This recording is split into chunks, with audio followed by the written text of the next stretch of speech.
All right, welcome everyone. As you can see, we've got a full room tonight, and as you know, we are having a very special meeting tonight that brings together two townships, Tredyffrin and Easttown Township, to discuss our fire and emergency medical services. For those of you joining us from Easttown, I'm Julie Gussie, the chair of the Board of Supervisors here in Tredyffrin, and I'll just quickly introduce the other Tredyffrin supervisors here tonight. This is Matt Holt, Murph Wysocki, Mark Freed, David Miller, and Basker. And to my right, I have the chair of the Board of Supervisors in Easttown, for those of you from Tredyffrin, and he will introduce his board. Hi, thanks, Julie. My name is Mike Wasey. I'm the chair of the Easttown Board of Supervisors, and to my right is Betsy Fadham, who's a member of the Board of Supervisors. And we're hoping to get a couple more. I think they're just running late. Do you want to say any words before we move to the Pledge of Allegiance? I would like to thank Tredyffrin for inviting us here to hold this meeting. I think it's great that we can come together and work on this really important issue together. So, thank you. All right, let's move to the Pledge of Allegiance.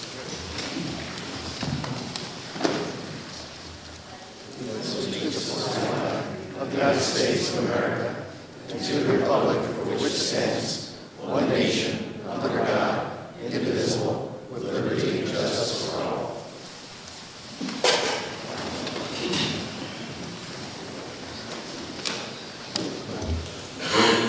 The first order of business tonight is the presentation of the Phase 1 study by Dr. Robert Andrews. He's been working on this study with us, and we'd like to thank him for the work he's done, and thank you for coming here to present. Ready? Here we go. So first off, a couple things. One is I have several titles in my world. One's a professor, one's a retired fire chief, one is a fire protection engineer, and the one I'm using for this operation is called a principal investigator. So one of the things I've done is come in to look at the state of affairs, which is not good or bad, just an independent review of what's going on with regard to fire and emergency medical services delivery in Tredyffrin and in Easttown Townships. And then in that regard, the best hat for me to wear was principal investigator. Now, for a principal investigator to do his or her job, it only works if people cooperate, because obviously well, some of you know I grew up here. At 16 years old, I joined the fire service at East Whiteland at Company 5 and went on to Maryland and went on to Texas. So I've been away from Pennsylvania for some time. But my roots are here. This is where I started the fire service. And so I have a little bit of tribal knowledge of how things grew up and how things worked. But however, there's been a lot of time between the time that I left for Texas and I came back to learn about what's really going on today. So there are kind of three or four groups of people, I want to thank. I want to thank the township staffs for their help in doing what I have to do my job as investigator. Your elected officials on both sides have been fantastic, but primarily the people that really had to help me were, in particular, the two fire companies, both Berwyn and Paoli, assisted by Radnor Fire Company, for me to really understand how fire and EMS are done today, and in some cases for them to help me fill in the blanks of the time it took between the time I left here and the time I came back for this study. Everyone has been wonderful. They have all been open, they have all shared, they've been honest. If I asked for a photo to be taken, the photo got taken quickly. If I asked for a report, the report came forward. If I said, please return my phone call, the phone call was done quickly. So I can tell you that the quality of my research is primarily based upon the amount of hard work and the cooperation you gave me. And for that, I appreciate you and want to thank you for that.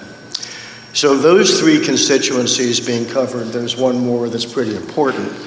And that's the general public. And there's some people here that are from the general public. There's some folks in the media that are obviously concerned, just as concerned citizens, about this topic. Some of what I'm going to present to some of you will be old hat. Those of you in the fire and EMS business some of this will be not new news. For some of you in public service that have been dealing with this on an elected official level, it won't be new news either. But what I want to do is make sure for those of you that weren't that and were just simply Mr. and Mrs. Smith, I'd like to talk to you about some of what's going on. So I'm going to try to cover nomenclature and cover terminology and cover some history to give you an idea of what's happened. So with that being done, again, I want to thank you for the amount of cooperation I've gotten, because the quality of my work is certainly based upon your help. The background and study structure of this is basically there were two phases. We just did phase one. If anybody understands, as an engineer, the thing they taught me early on is that problem definition is everything. And then if you have a complex problem, you need to break down the problem into its constituent pieces. So you may have a headache, which is a symptom, and maybe we have a headache because, well, we drank too much last night, or maybe we have a headache because, well, we have a brain tumor.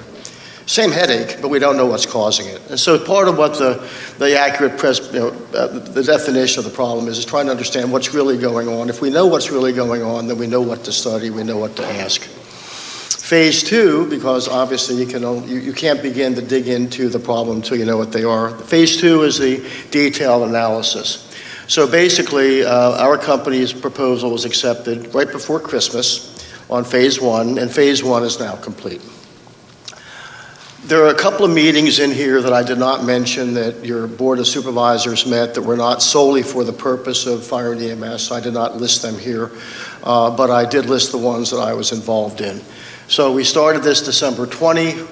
January the 12th, we identified 12 key stakeholders, and they were representatives from Township management, the fire company leadership, and the boards of supervisors, both townships. We sent an initial document request that same day. We had on-site stakeholder meetings. I met with Paoli Fire Company and Berwyn Fire Company and with the supervisors the 24th, 25th, and 26th of January. And we had an initial phase one township report to the township management on the 8th of February. There were a couple of joint fire and EMS committee meetings. These were representatives in some cases of fire company people and representatives of the township supervisors. That kind of took place. And then the final presentation is where we are today. So it's been a fairly active period of time from right before Christmas to where I'm standing before you today. So the problem definition of phase one, and I want to talk about the history of the fire service in America, in particular in the Philadelphia area, because it makes a difference. So we have to understand that the first dedicated volunteer fire brigade was established in 1736. Now, I'll mention that's before America was a country, okay? In Philadelphia, almost 300 years ago, by this guy named Ben Franklin. Now, Ben Franklin was also known for doing other things like having the first public library. He was the first postmaster general, and he also created things called fire insurance companies. And so what was interesting is if any of you, maybe you may have a house here in the area that's old enough to have something called a fire mark. Well, a fire mark, and you go down to downtown Philadelphia on Delancey Street and down to Old Town, you may still see a fire mark over the front door of the house. And the fire mark indicated what insurance company paid for what fire company that was going to come fight your fire when your house caught on fire. And that was all part of Ben Franklin's plan. There were even stories back then where the fire companies would fight over who could fight the fire, because they were pretty rough and tumble even back then. Who would have the right to do that? They'd say, well, I'm sorry, that's my fire to fight. In the meantime, there were several stories where the house burned down while the volunteers were trying to fight who fought the fire. But some of that comes down all back. So some of this stuff goes back to Ben. I'm going to refer to Ben a couple of times in this presentation. But the volunteer model is especially prevalent in the Philadelphia area because that's where it started. You don't see this model in Texas. You don't see the model in California. You don't see that in other places. It's fairly unique to where we live and where we're sitting right now. As history, 129 years ago, in 1894, Berwyn Fire Company was formed to fight fires in this area. And they were chartered in Easttown Township. In 1908, they had a horse-drawn wagon. And in 1917, they had their first motorized pumper. Some of the things the residents need to understand, which you may not know, and you may not know if you came from out of town. If you're fairly new to the area and you moved from maybe out of state, you would not necessarily know that the fire service has been based as a volunteer system here for over 100 years. Because where you came from, perhaps, it was all paid all the time, and why would you consider the fact that volunteers would ever do such a thing as fight fires and run into your house? I think it's important we know some of the history. Shortly later, in 1909, Paoli Fire Company was formed, and they were chartered in Tredyffrin Township. And you can see their first firehouse there on Spring Street, their first horse-pulled engine company in 1909, and their first motor-driven engine in 1921. What's the point? The point is the volunteer fire companies have been involved here for a long time, and they've done a good job for a long time. EMS, guess what? In the old days, the undertaker used to be the ambulance. Now, I personally think that that's a conflict of interest. I don't know that I necessarily want the undertaker taking me to the hospital, because if business is slow, he might drive slow. I kind of like the idea the fire department would do that, okay? So in 1941, ambulance service was started by Paoli Fire Company. And in 1951, the Ladies Auxiliary of Berwyn purchased the first ambulance. Now, that's not a 51 ambulance, that's a 1960s Cadillac. But the point is that when it was time for the fire service to take over, and this is true in America, the fire service did that, your volunteer fire company stepped up, and they started providing ambulance service. In 1982, this whole thing called paramedicine. Now, for those of you that are not in the business, if I use the terms ALS, which is advanced life support, or if I use the term paramedicine, they're kind of the same thing. So basic life support, EMTs do very technical, very sophisticated life-saving techniques, but it's short of, at that time, not today, but at that time, shocking the heart, starting IVs, providing drugs and therapy that way. So that happened to come in with, if you're young enough or old enough to remember the show Emergency with John and Roy, that's when paramedics kind of started. They made that kind of famous. And that's about the point that 1982 this stuff happened. It happened, and Paoli Hospital started that, and it was called Medic 92. And the vehicle on the upper left was affectionately called the Tonka truck. And that's what they used because it was called a chase car, because remember at that time the fire companies were running ambulance service, so they were doing transport. What they didn't have were the advanced life-saving skills of paramedics. And in this particular case in this area, Paoli Hospital stepped up first to do that. It was hospital-based and operated, and it was supported by the local volunteers who provided ambulance transport service because it is a team effort. Over time, as the hospitals changed, the hospital-based branding changed. So you went from Paoli Hospital to Great Valley Health to Mainline Health. And so the colors of the vehicles kind of changed. Mission didn't change, but the colors kind of did. And at the end of the day, it was being run by Mainline Health. And my understanding is when Paoli Hospital merged with Bryn Mawr Hospital, that became Mainline Health, and that's where the Mainline thing happened. Now, on July 7th, 2002, they went out of business. And they kind of abruptly said, well, we're not going to do this anymore. And the answer, and so I don't have any evidence that's not anecdotal But the number of people I talked to, the story is very consistent, and that is, well, they just couldn't make any money at it. So they decided not to do it anymore. Now, in 1998, Malvern Fire Company kind of preceded that because they started on their own their paramedic service before the 2002. So Malvern was kind of first to the game outside of the hospital-based paramedic system. But Berwyn stepped up to the plate. So 60 days later, they did a chase car and they filled the void. In 2019, due to call volumes, Paoli Fire Company added their advanced life support system in 2019. So at the end of the day, that brings us where we are today. So I think the history is kind of important, and for those of you that don't know the history, I hope you found that entertaining or interesting. But now what we have is Tredyffrin Easttown has developed a fire service-based ALS and BLS EMS system. That's just the way it is. And it's been that way, if you think about it, from 1909 to 1941 to 1951. The fire companies have done this. And they're utilizing cross-trained firefighter EMTs, and that's an important piece because, as you noticed on the Paoli Fire Company pictures up top, same two people. In one particular case, they may be going to a medical call for a heart attack or for trouble breathing, whatever it might happen to be, and they arrive in their typical paramedic clothes. But on the other hand, if they have to back up firefighters doing firefighting things, then they'll put on their turnout gear and they will do that. And it's important in this particular way that the systems support each other, and it works very well. In general terms, it isn't true everywhere in the state, but in our townships here, they are cross-trained, and with the exception of one person in each fire company who's only EMS trained, it is a cross-trained system.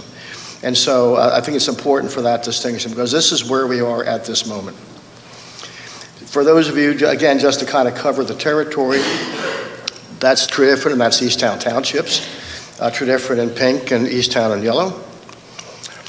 There are 3 fire stations currently operating in the 2 townships. Station 3 is Paoli, Station 2 is Berwyn, and Station 1 is a new station we'll talk about in just a minute, but Tredyffrin Township bought 6 acres of land on basically Valley Forge Road, and currently Berwyn is operating a substation out of they call it their Station 102.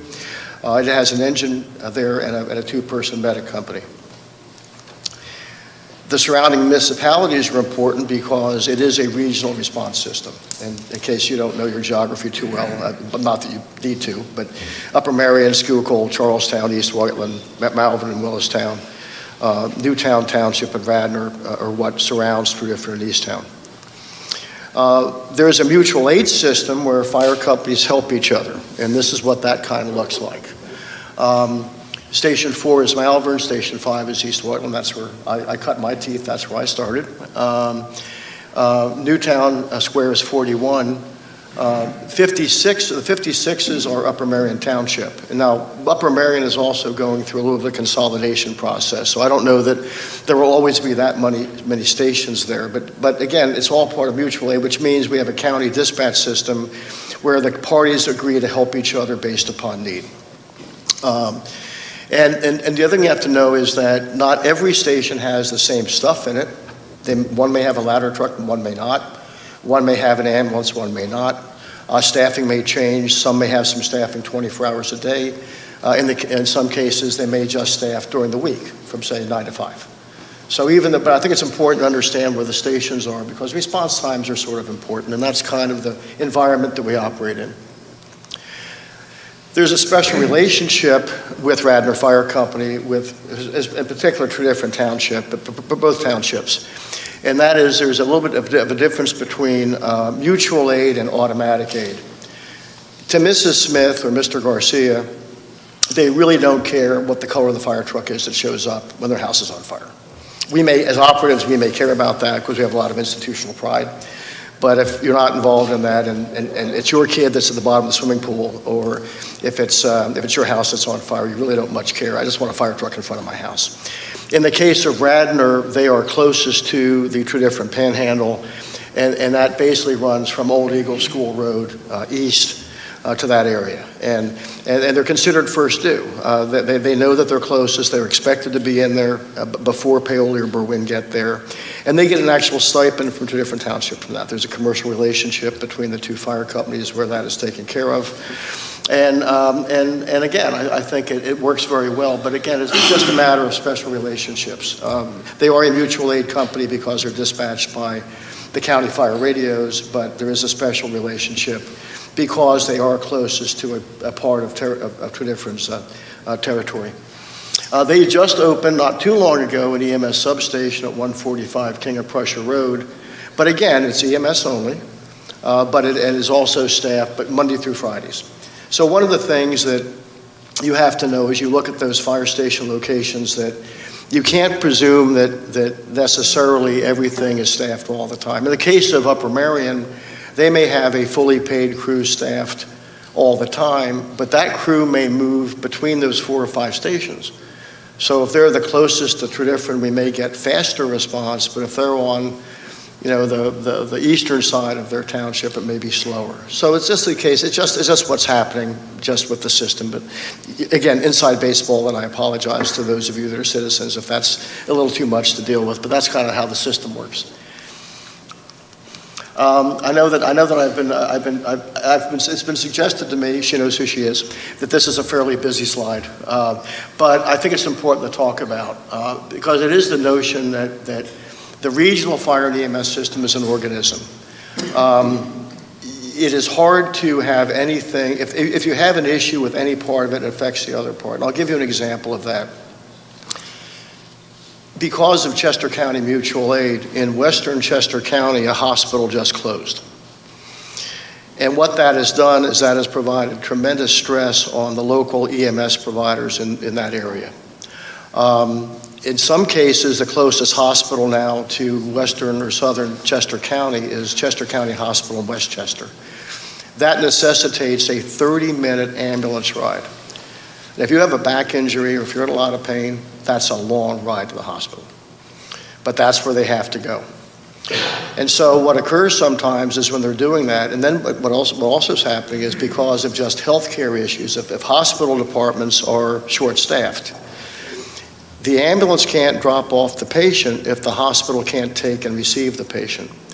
So if you have a case where they don't have any beds in the emergency room, or they don't have any staff, or people haven't come back to work since COVID, and they're stuck, what used to be maybe a 45-minute ambulance ride, round trip, is now taking 3 and 4 hours.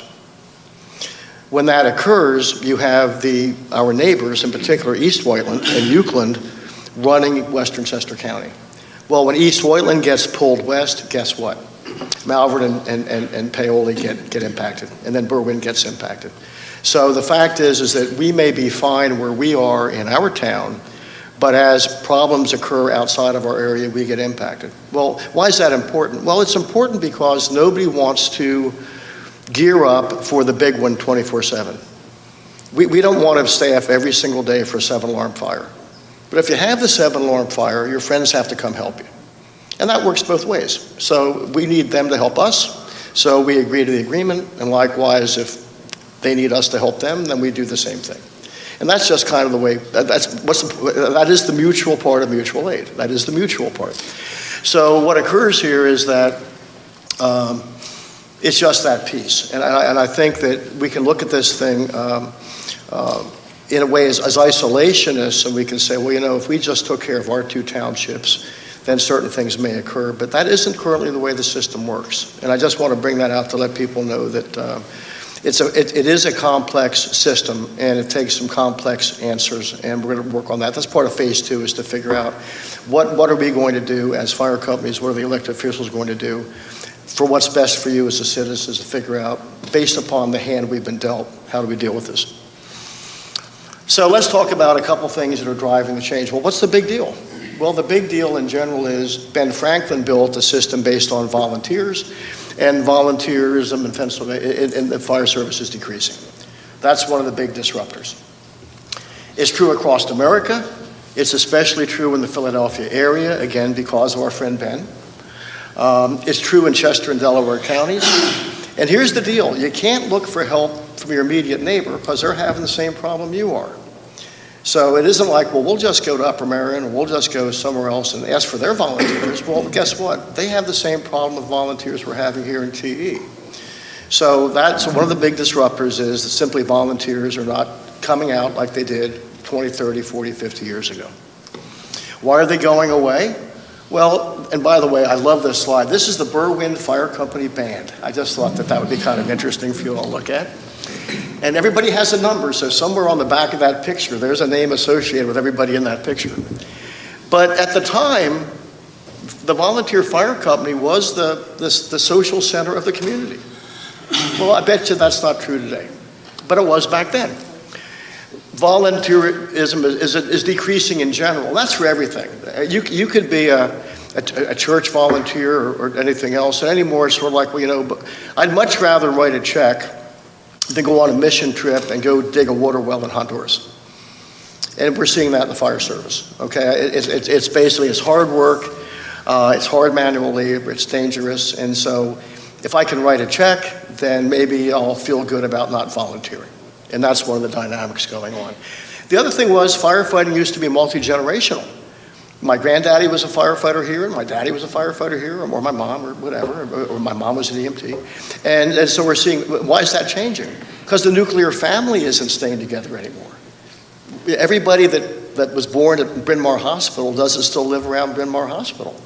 So the whole issue of just people moving with the nuclear family or moving. What community changes? Well, when we were basically in the old days, the butcher, the baker, the candlestick maker, and we basically had our shop on Lancaster Avenue. And when the fire alarm went off, but the big whistle went off, we just closed up shop and went down to the firehouse and went. Well, in a lot of cases at the time, well, now we're commuting into Philadelphia. We don't work in the town we live in anymore. So we have issues of the commuter workforce. This happened with me at East Whiteland when I was growing up. The values were getting so high that the volunteers couldn't afford to live there anymore. You know, average cost of a house in Easttown Township right now is $1.1 million. Are the people that can afford a $1.1 million house the kind of people that necessarily want to volunteer to be a firefighter? And so in some cases you had that particular dynamic.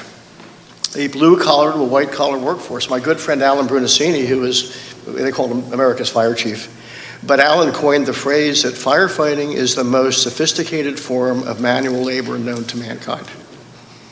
It is a very difficult form of manual labor, and not everybody wants to do that. Not when I can make $100,000 a year on a keyboard in my basement.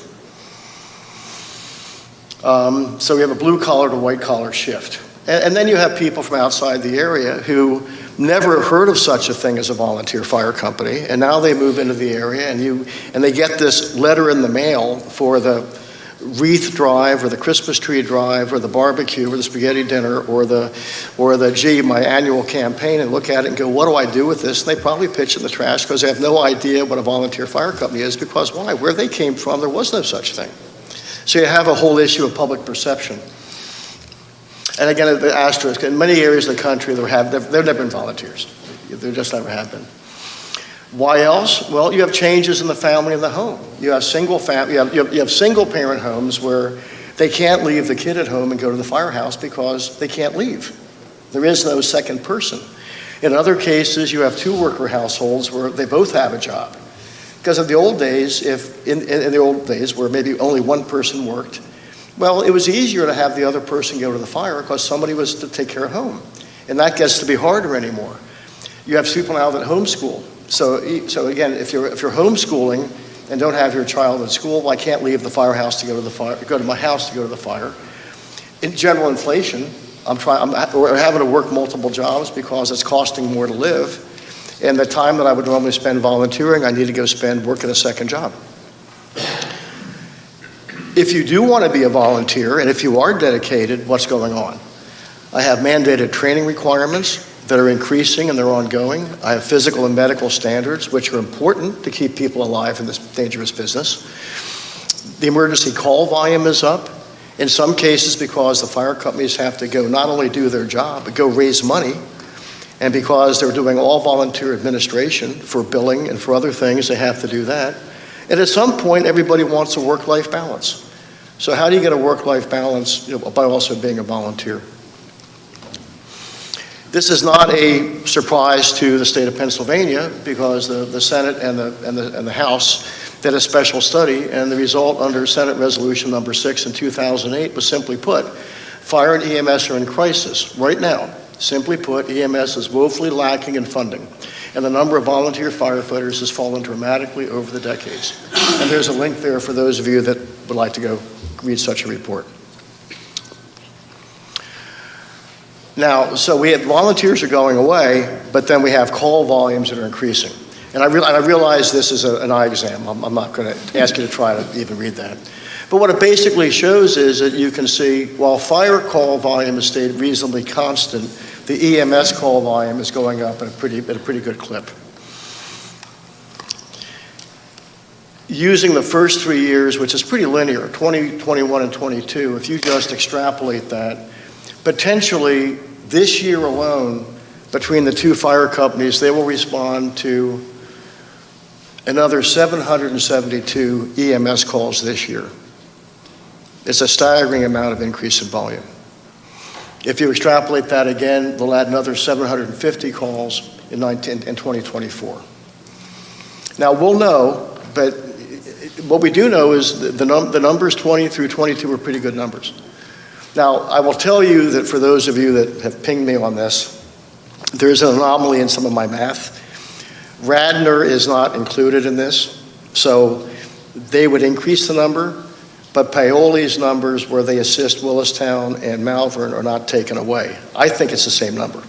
So in general terms, I think it's the same magnitude number. There may be some difference in giving from one to take to the other, but I think for you as citizens, this paints the story of what's going on. And are we surprised? Well, no.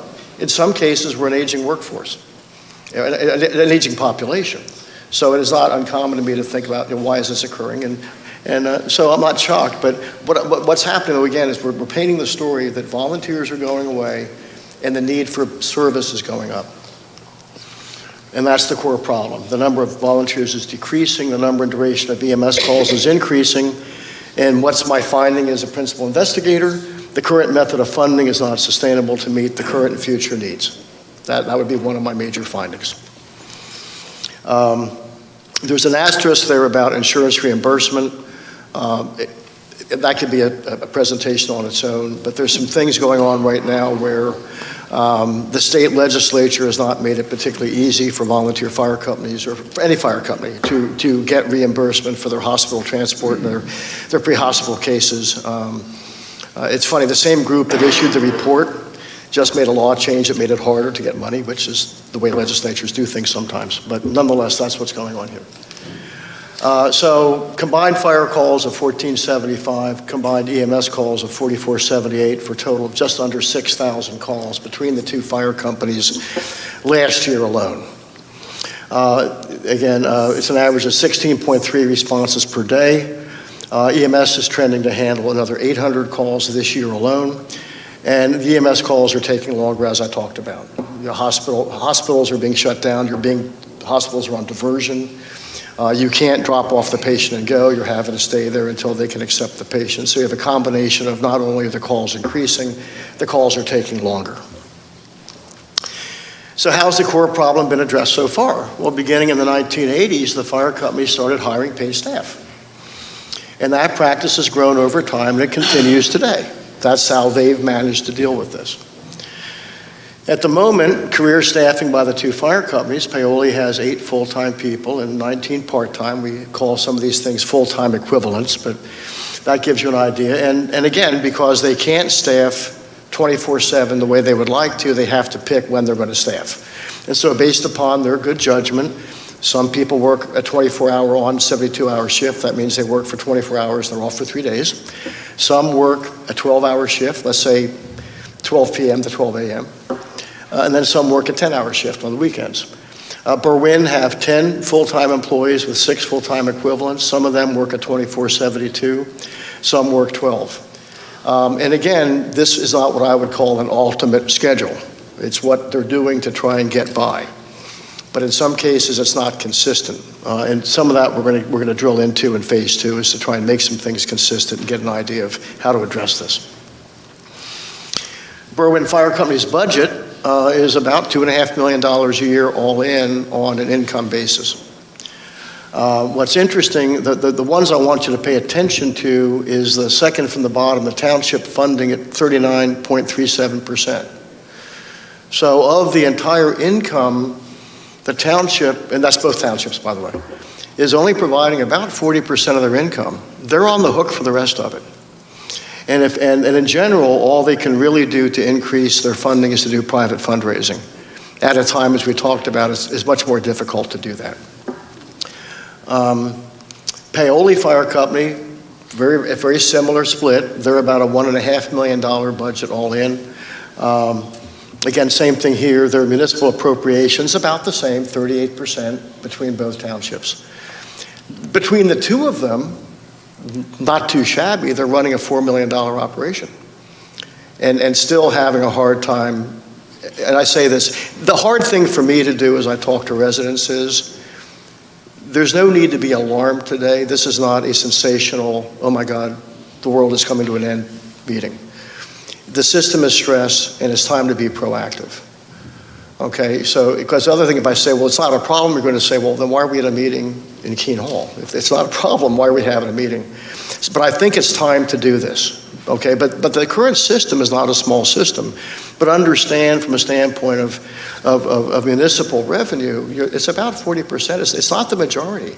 You don't have any other municipal departments where you would necessarily have 60% of the funding being funded outside the government. But why is that? Well, that's where we thank Ben. That's the legacy of Ben Franklin, that system still remains today to help with that. However, that system is under tremendous stress. What have they done on expenses? Well, the EMS revenue has declined significantly, and some of that is because of this issue. And here's what happened. So what happened was, who has the stroke in Harrisburg, okay? So you have the healthcare stroke. Well, somebody decided somewhere that insurance companies should not reimburse the fire companies or the ambulance service directly, but instead they'll give the check to the person who needed the ambulance. And they left it to that person under their good heart to write the check back to the fire companies. And guess what? It's not happening. Okay, but somewhere that was a deal that was cut. And so you're seeing a reduction in EMS revenue because money that was paid for by the insurance company is not going to the fire companies directly, and that's part of what's going on. So again, we'll look at that in more detail, but there are a couple things where the legislature hasn't helped, and unfortunately, as your township supervisors know, the buck kind of stops at the lowest level of government, and that's what affects you. So people can make policy decisions outside of here, and at the end of the day, we're left writing the check, because that's just what the citizens expect, and that's kind of what's going on. They've added career staff to meet the challenge, but the traditional fundraising is just not increasing at the same level of rate that the hiring staff is being raised. And what have they done? Well, they've used their reserve funds. So they've dipped into their rainy day fund to try and do this because why? They want to make sure there are enough people on ambulances and fire trucks to do the job. Well, unfortunately, and they're deferring maintenance. They're deferring maintenance sometimes in their fire stations. They're deferring some replacement of fire trucks and that kind of thing, but that's what they've had to do. Or they've went out and they've tried to borrow some money, which creates its own problem, because now if I have a loan, I got to pay for the loan. Regarding facilities, Paoli Fire Station is on Darby Road. It was built in 1972. It was expanded and beautified in a nice way in 2008. In general, in not horrible shape.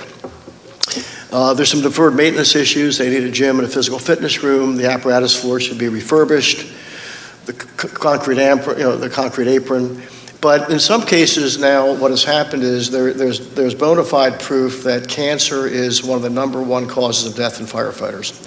And that is coming from the issue of contaminants from fighting fires and contaminants of things like the turnout gear they wear and the fire trucks they ride and all that kind of thing. So if I use the term red, yellow, and green, and the supervisors know this because they've worked on this some themselves, there's a zoning process in fire station design where, example, places where you really don't want to have any firefighter soot and carcinogens, like where I sleep and where I eat, would be different than, say, where the fire truck is parked. And so there's a technology now a convention where you basically decide how to try to limit some of these health threats to firefighters. That needs to be reviewed for Paoli's Fire Station. That has not been done yet. And then as we add career staff, they need to have dorm rooms because they will be spending the night there, and that needs to occur. Berwyn's firehouse is a little bit different. It was built in 1929. It is overdue for replacement, and they have significant firefighter and health issues in that building. I don't know that that's a surprise to people, and don't be alarmed by that. There are ways to fix that. But the point is that between the two stations, the Berwyn station is less healthy than the Paoli station is. There has been a replacement scheme going on now for a couple of years, if not longer. There's been a collaboration between the two townships and Berwyn Fire Company for a fire station replacement. They recently received some bids on that. There's been some architectural work done and some planning that's been done. The contract has not been awarded, but I will tell you from my perspective as a consultant, I have reviewed the plans of that building, and I've suggested the building is suitable. The design is suitable for what needs to happen. There's some limitations to the building because it's on a very small piece of property on Bridge Avenue. You do what you can, but I think it's a suitable building. The issue right now tends to be commercial discussions between the two townships and Berwyn with regard to, kind of how the cash is going to flow and how that's going to work. But again, I think it's a meritorious project. I think the issue right now is that discussions are ongoing between the parties as to how that's going to work. And that's just another set of drawings. That cost estimate, to give you an idea, runs between $7 and $8.5 million. I've seen some of the bid reports. I didn't include them here. And there's some soft costs. But again, it is amazing what a fire station costs. And by the way, that's what they cost. For those of you that build anything, where you might say, okay, it used to be in the old days a house was $100 a square foot, and now maybe it's 200, maybe it's 300 in TE. Fire station's $800 a square foot. And that's just the way it is. They're very expensive buildings. They last a long time, but they're very expensive. And you can see why it's hard for the fire companies to, if you're trying to provide service delivery, how it's hard for them to save up enough money to be able to pay for this kind of an expenditure without some help. And again, this is kind of why we're here, is to just explain we have a couple challenges ahead of us that we need to look at and try and see if we can't find an answer. This is kind of exciting. This is the new fire station location out on Valley Forge Road. For those of you who may know it as the Boy Scout Council District Office. It was built, I didn't know that till today, it was actually built for the Boy Scouts. I didn't know that. But Tredyffrin Township bought it for $1.8 million. It's about a 21,000 square foot building. Good building, good bones to the building. Could do a lot of stuff in the building. And there's also some room there. If you wanted to build a brand new fire station, you could. Berwyn just occupied that. They helped build they call it a pole barn. I think it's a very nice metal building, but that would be the building on the left and the right. On the far right-hand side is a MICU unit. That's the medic unit. The engine company is next to it. And then they converted some of the space at the back end of the Boy Scout building for living quarters and that sort of thing. And they've done a very nice job with that. They currently have two paramedics working out of there on a pretty continual basis. But what that does do, it helps a great deal with response times because there's a lot of territory between Berwyn's firehouse and Chesterbrook. And this will start to address that. The core solution requires a major funding paradigm shift. And again, it's just kind of repeat of what we've said. There needs to be a reduction on the reliance of fire companies self-funding, and there needs to be an increase in township funding. How much that is and at what pace, don't know, but I think it's time we acknowledge that needs to happen. At least that's my consultant report. So let me just say that. This is my professional report to all of you. It's important to talk about something called a minimum staffing model. There's a national standard for that. It's a 4-person engine company. It's a 2-person mobile intensive care unit. The fine print says that's NFPA 1710, and I'm sure for those of you that have insomnia, you'll want to look that up. And it's a really fast read that you can imagine, but that kind of tells you what the national standard is. 4-person truck company, which just means it has a big ladder on it. and then a 2-person command unit. In this particular case, some footnotes. If you have a 4-person firefighting company in the station, and if that station has both a ladder truck and an engine company, the captain will be in charge of taking which one. So depending upon what's going on, you have 3 stations.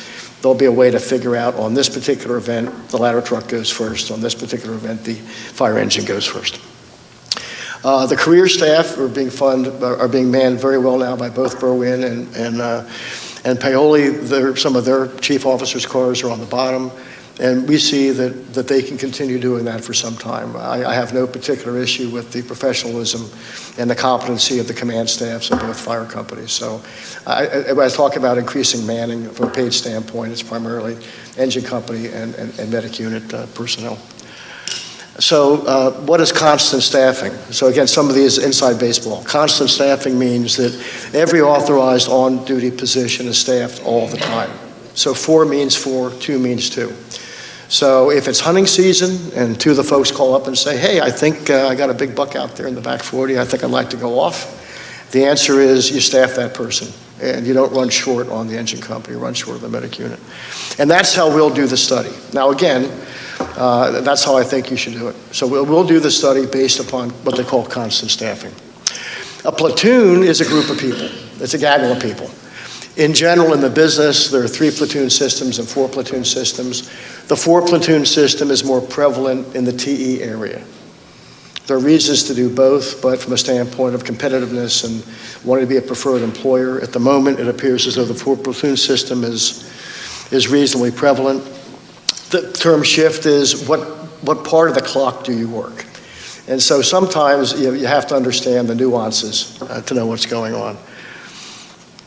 So what are the problems? So we got through phase 1. These are my findings. So at phase 1 is that the Ben Franklin volunteer fire-based model just is not sustainable any longer. That's the news. Worked for 200 years.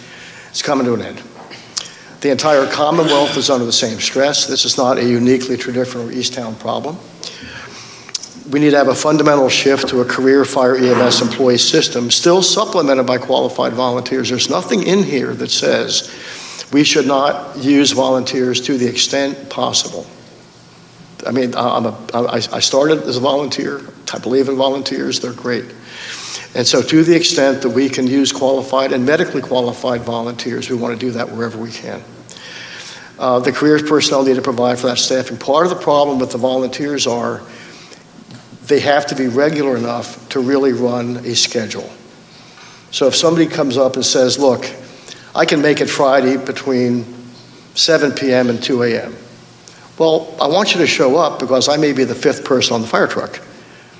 But I can't use you to not have the 4th full-time person because I have to have 4.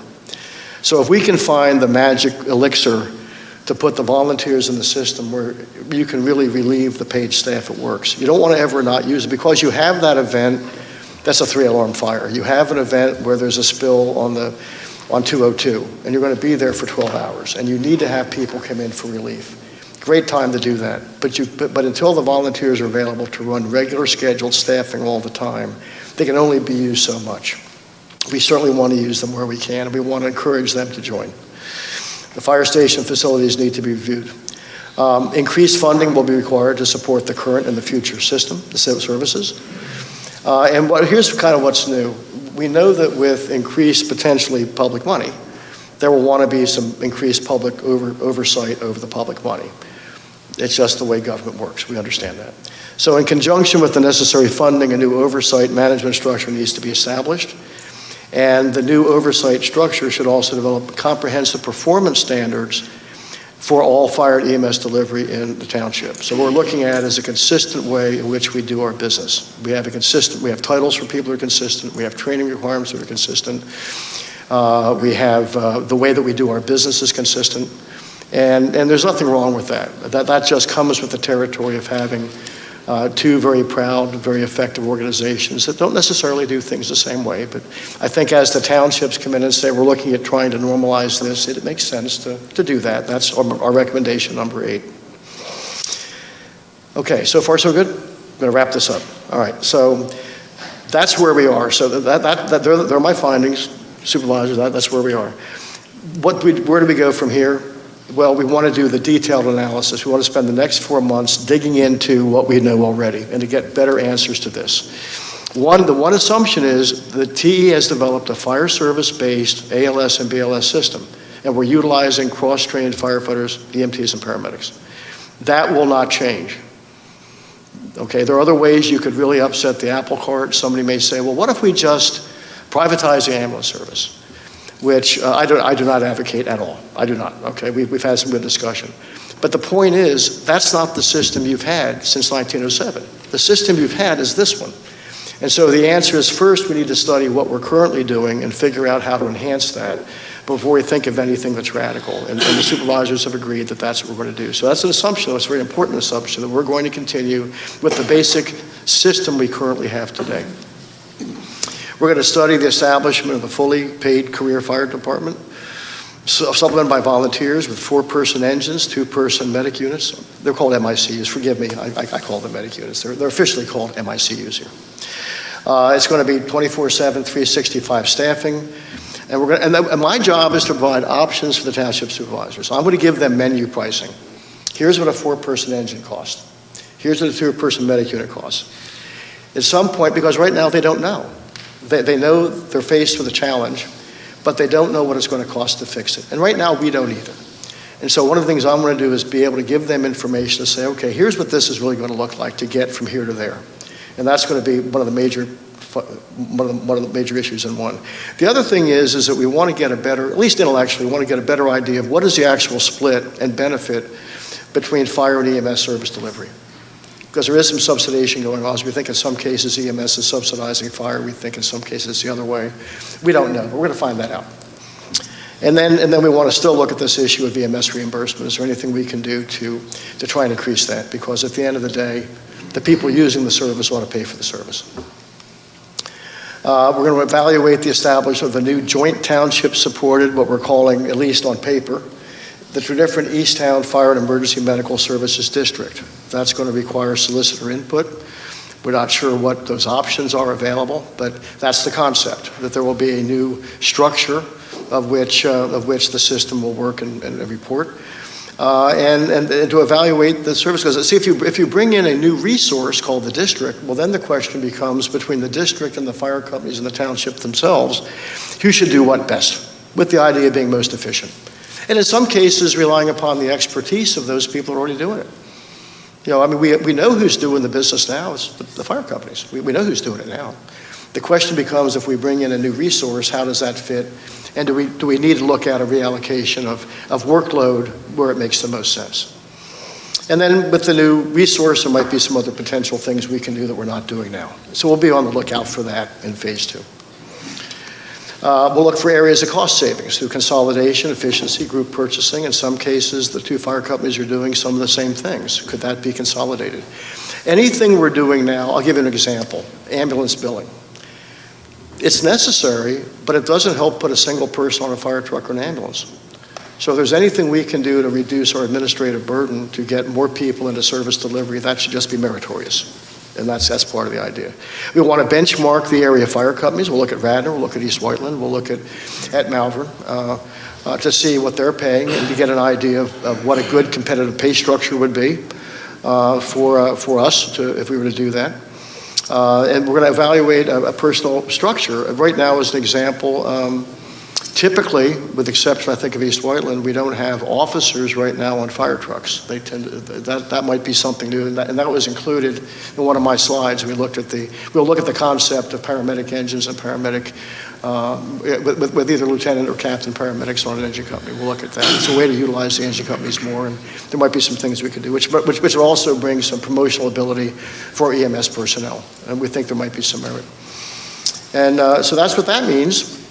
And then the last thing, number 8, I'm going to wrap it up, is that we're going to try to kind of routinize the way we do things and to try and make it where it's more consistent and look for benefits there. And so 1 through 8 is pretty much when you get to phase 2 of the proposal. That's what we're proposing. That would be our deliverables. We would do that. We're looking at maybe four months to get that done. And I think now we're down to the thank you. And I think we're down to questions and comments. So at that, I guess I will yield the podium, Madam Chairperson.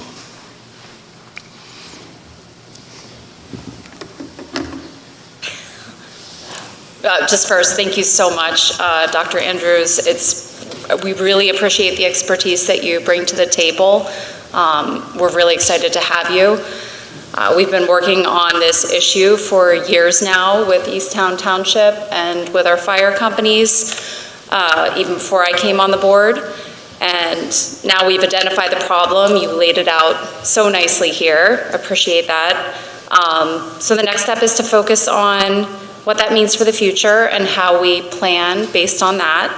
And I think that's something we need to look at holistically. And we want to do this economically as much as we can. And mostly I'm just excited to see what phase 2 will bring and what the next steps will look like. And an important next step that we'll have later on the agenda today is to formalize this relationship that we have formed with Easttown Township to help us move forward. So I will open the floor to other supervisors at this point before we go to public questions and comments. Supervisor Wasey? Yeah. Again, I want to reiterate, thank you for this report, the comprehensive report. The effort you put into it is great. It's really helped us open our eyes to the corners, the details that we didn't know about. So we really appreciate that.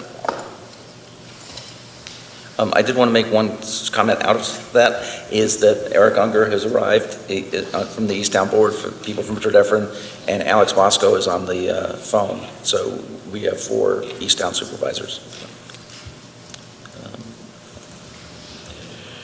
Madam Chair, Bob, thank you. Appreciate it. Great working with you before tonight. Great hearing you this evening. As I look at this, and I've been working this over many years, I guess the longest 2 are Betsy and me. I think we're at a crossroads now. I think there's just a bunch of events that have come together. Decline in volunteerism, decline in, I'll call it, private fundraising efforts,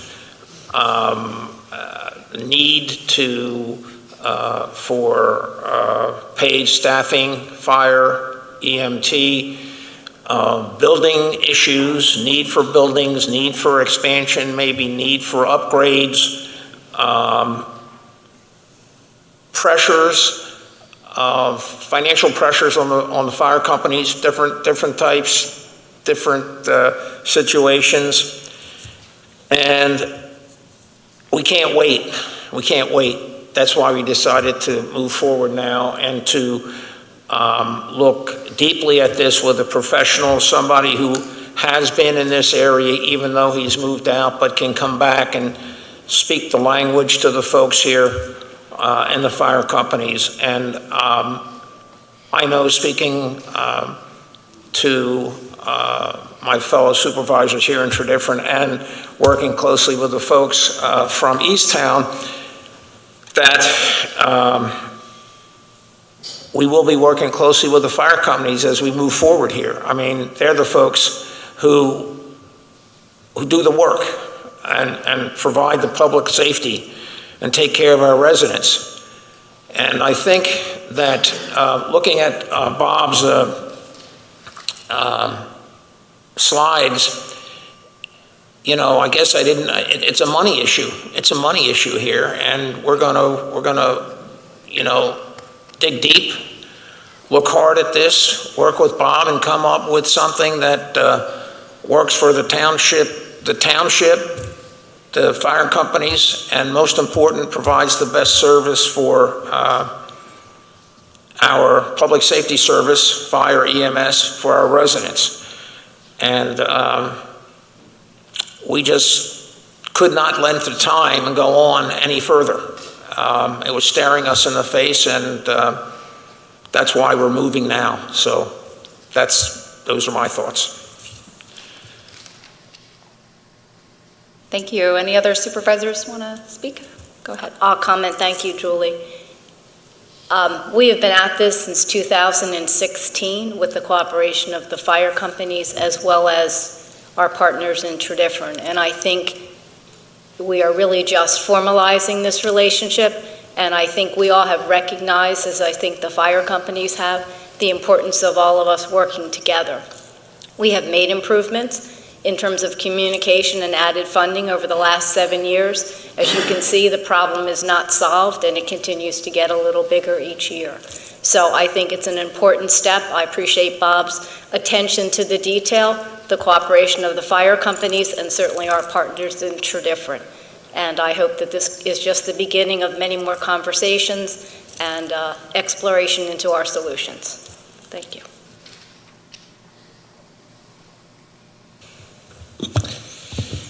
Thank you, Madam Chair. I'm a Tredyffrin supervisor, so I'm interested in what is best for Tredyffrin. Of course, I'm interested in all of our residents, but I would like to make sure that you let us know if you believe at any one time during your phase 2 analysis that you believe the economic interests of the township may materially be divergent, or when you're studying the impacts of particularly the new facility, the new property that we purchased in the northern part of our township, if in fact that may be somewhat sufficient or we should be making more heavily investments in it. So I'd just like to have that in the back of your mind. Great concern, understand. Okay. Now, just as background, what we've decided to do with this, because at some point there will be a question of distribution. There'll be a question of distribution between Bradner, Paoli, and Berwyn.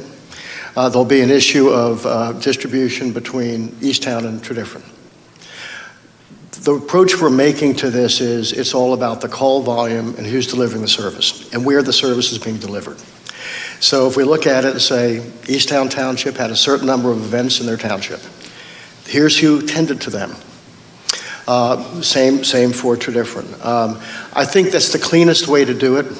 And so we've been aimed that way. It's a great question. It is the question, because at some point everybody's going to want to know, well, what does that mean to me? What does that mean to my organization? But it's more than in the back of my mind. It's part and parcel of phase 2. And I thank you for bringing that up.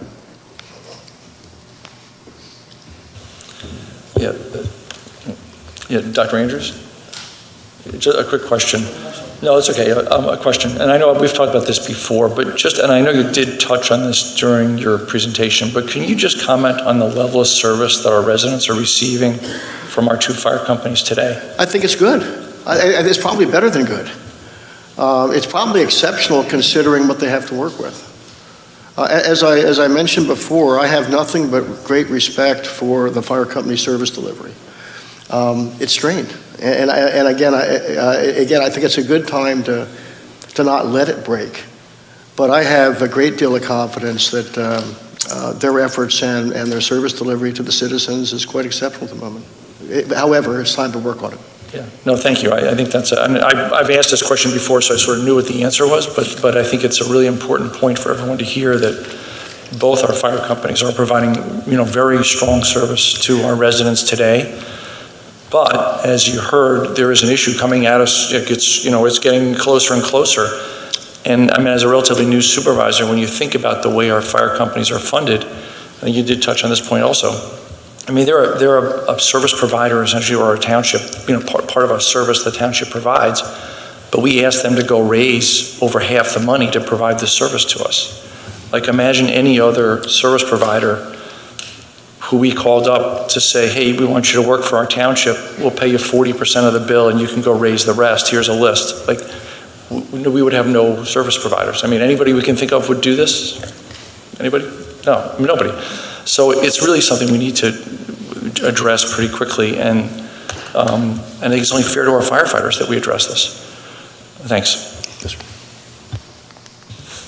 Madam Chair, I just want to comment on one aspect, which is, and this is following up on some of the comments from other supervisors as well, is I want the community to know, having served on the fire committee, the cooperation and the good working relationship between the 2 townships. I being on the Tredyffrin side, greatly appreciate the cooperation we've seen, the communication we've seen from Easttown, from Supervisor Fathom, from other supervisors, former supervisors that are sitting in the audience today, that have done a tremendous job, and I think it's important for the community to know how much the interests of public safety between the two communities are aligned. And while obviously every township's looking out for the best well-being of its own residents, the willingness to look as the two communities as a whole has been something that's been at the forefront of the discussions, and I consider that to be a very good thing. Just one more question probably for our solicitors is this in fact a prevailing wage job or not? Sorry. Is what a prevailing wage? With the building of the new department, fire department in Berwyn? The building itself? Yes. I believe it was, wasn't it? It's prevailing. Parts of it were, I believe, prevailing wage. Yeah, you're talking about Bridge Avenue? Pardon? Yes. Yeah, Bridge Avenue. Bridge Avenue, it's a project, so we are using RACP funds, which requires prevailing wage, and all of the township matching funds also requires prevailing wage. So it's prevailing wage project. Correct. The open shop is basically the project itself is a prevailing wage project, and then there's final touches that comes outside of the township and RACP matching funds that would be open shop. That would be allowed. Julie, I just want to correct the record. Supervisor Miller indicated that we asked the fire companies to raise a significant amount of money. I just want to, the percents that Dr. Andrews gave us, the townships provide at least 40%. The towers on both fire companies average about 7%, and their billing is 36%. So they're working for the billing, obviously. Their fundraising in each township or each fire company is about 10% or has been. So yes, there is still a gap, but it's not as significant as earlier indicated. There is a gap. Any other comments or questions from supervisors? All right, do we have any comments or questions from the public tonight? Either online, you can raise your hand online or come up to the mic.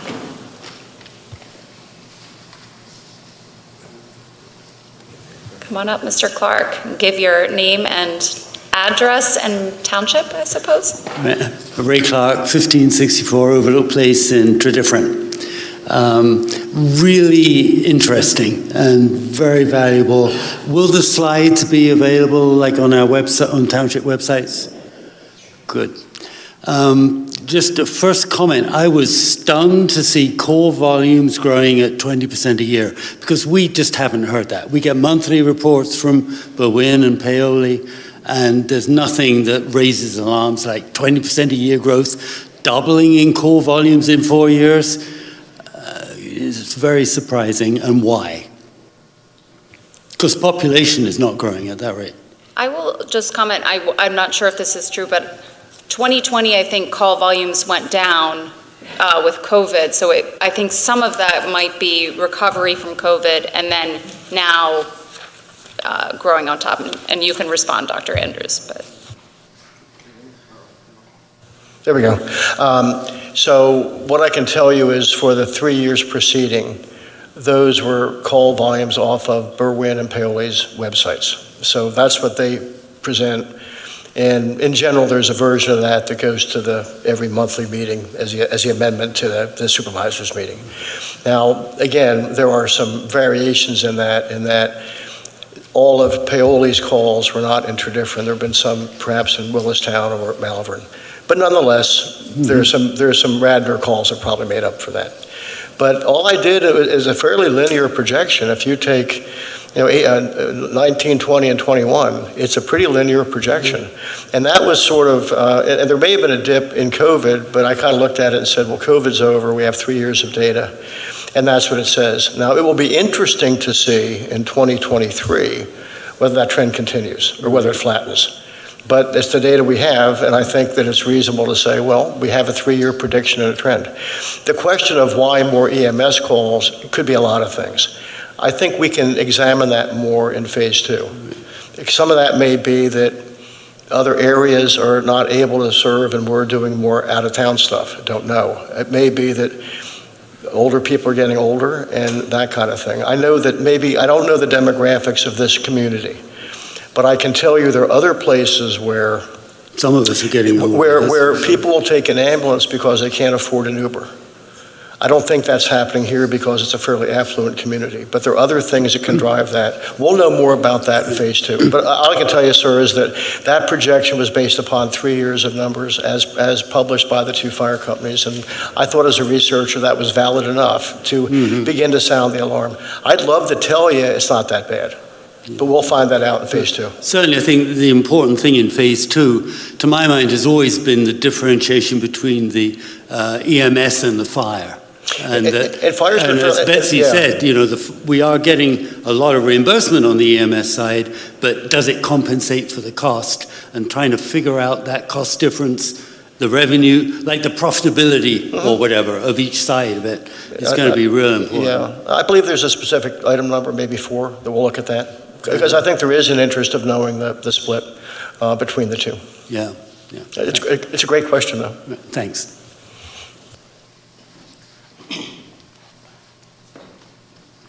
Hi, Michael DeFlavia, 125 Bartholomew Road over in Easttown. First, Dr. Andrews, thank you for the presentation. I learned a lot.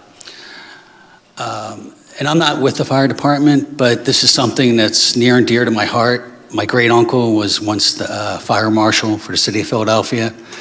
I had another great uncle that retired after 25 years, both paid. The paid model, I think, is prevalent in Philadelphia, actually. I think it's a legacy here out in the suburbs. What I'm curious about is our supervisors. Is there anything today that Dr. Andrews presented that you haven't heard from the leaders of the fire company? Anything that surprised you?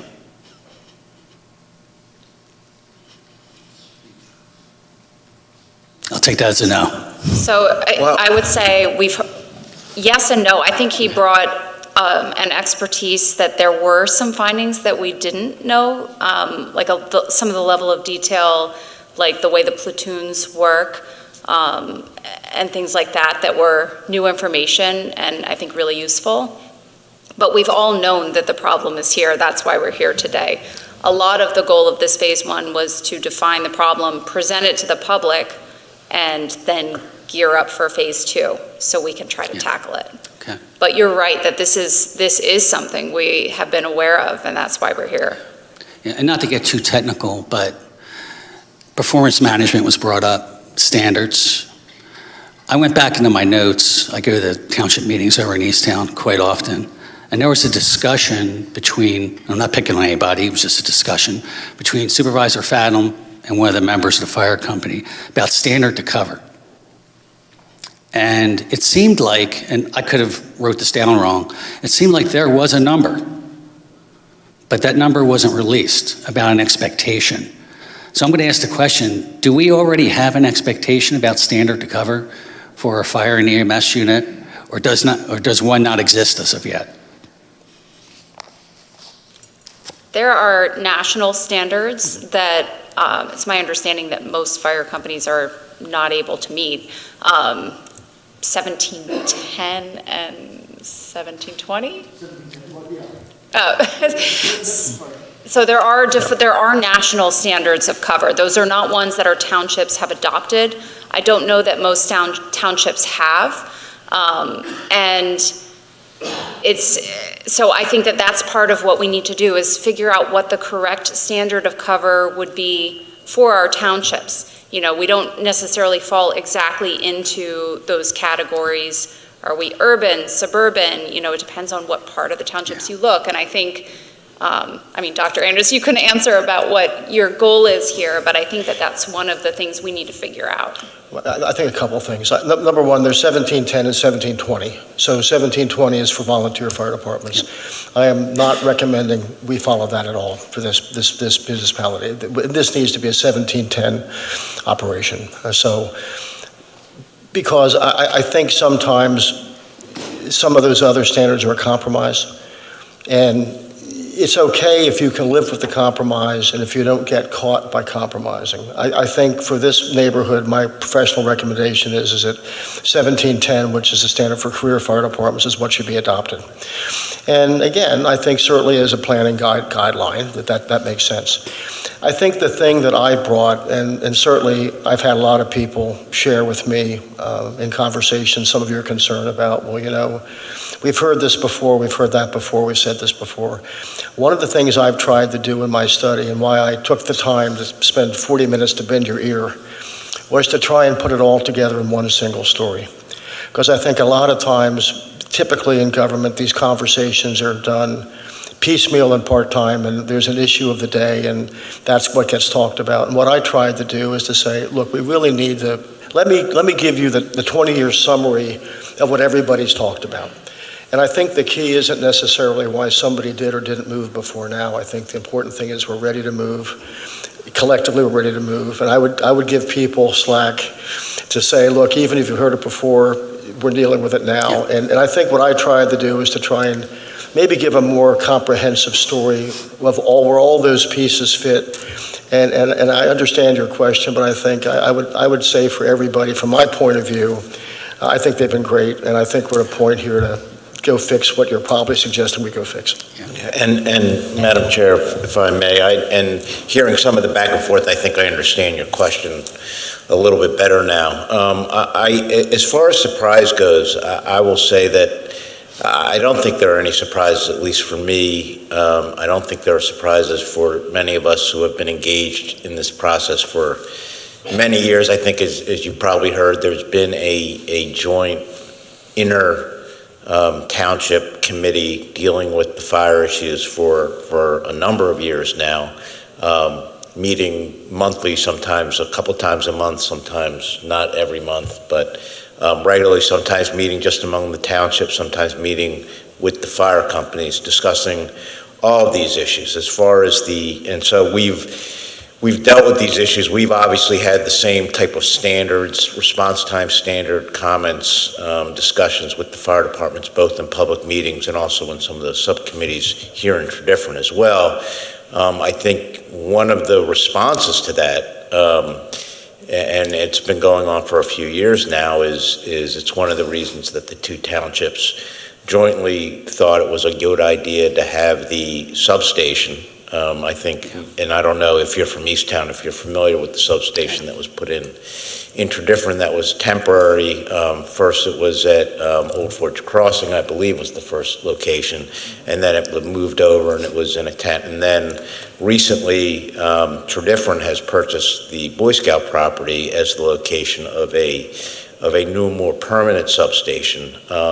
And that was all prompted by the desire to improve response times. And I think, and we could talk to the fire companies, it did result in some significant improvements in response time. So yeah, was there a surprise? I don't think so. Are we aware of the response time issue? Absolutely. And I think we're trying to take action to respond. And one of the reasons, and again, I think, we bought the Boy Scout property because we wanted to have it was just a good location. It was sort of a perfect, I won't say perfect storm because it was a perfect positive thing that came up, and being in both a good location, the property was up for sale. Fortunately, currently there is a very, very nice, and I guess, from my opinion, I don't know if the fire company agrees, a very nice current infrastructure that maybe needs some upgrades, but certainly serves purpose, I'm assuming, better than a tent.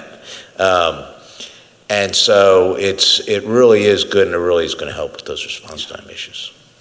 And I also think it's important to note that our funding has increased between the two townships to the fire company between 200% and 300% since 2016. So while these issues are not new to us, we've been trying to tackle it as best we can. I think we've reached the point where the funding sources that we have as townships are coming to a real pinch in terms of what we have to do in the future and what the fire companies are going to need. Thank you. I appreciate it. I just want to say one more thing, kind of dovetailing on Supervisor Miller's comments about service providers and what they pay. Well, this is one service provider, that may save your life, or life of your neighbor, life of your child, life of your parent. So I just want us to keep that in mind as we go forward. As Dr. Andrews said, we're not at the point yet where there's an emergency, right? But common sense dictates that if we keep going the way we are, we're going to wind up there eventually. I don't know how many years out, but we do need to keep in mind the health and well-being of our residents. Thank you.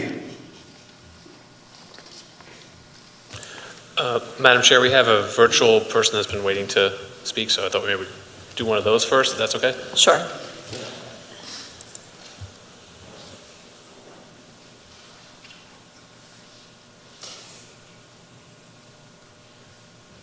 Hello. Go ahead. Yeah, hi. My name is Pat McHugh. I'm a resident of Tredyffrin, Sterling Drive. First, I want to thank the service of the first responders, both police and fire. My dad was a lieutenant in Philadelphia Police, and my great-grandfather off the boat from Ireland was a Philadelphia cop. So I do understand they have a really tough job. So I want to first thank them for their service.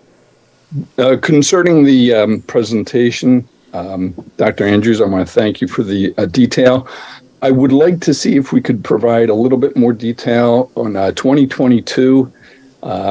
I was surprised about the number of EMS calls of 4,478. Wanted to see, do you have a breakdown as far as the percentage of EMS calls for nursing homes versus, say, single-family homes? And going forward, what would that burden look like for the residents? Thank you. So Mr. McHugh, the answer is no, I don't have that breakdown. I suspect the fire companies do. I didn't ask for it. At some point, the level is just, I think, manpower and service delivery. We can get that. I guess one of the questions I might ask you back is, what is it we would learn from the type of EMS call that would change how we would go about working on the problem? I would say this. I would say that before, if the issue was a nursing home versus an auto accident, I don't know that that would drive the answer as much as how long the hospital takes to receive our patient. So I do want to understand your question, but I'm looking sort of at, I don't know that the type of call will impact a lot of what we're trying to do as much as other activities. So I'm just trying to help me understand, sir, what you're thinking. If he's still there. Did we lose him? I think I can tell you what he's thinking a little bit, which is, I think I'll try to answer for Pat since he's not on the line.